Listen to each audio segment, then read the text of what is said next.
What is deburring? And can you use vapor honing to deburr and remove CNC machine lines? Hi, I'm DJ with Vapor Honing Technologies, and in this video, we're gonna find out.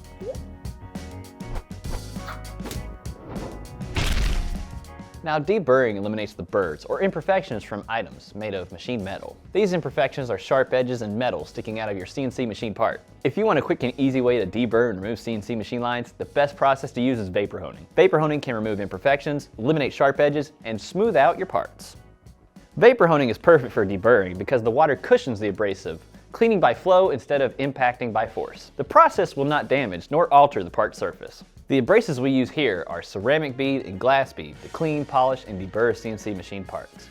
We also use a mixture of aluminum oxide and glass bead to deburr. Overall, vapor honing can deburr and remove CNC machine lines. If you have questions, please call the sales team at 828-202-5563. You can also visit us at www.vaporhoningtechnologies.com.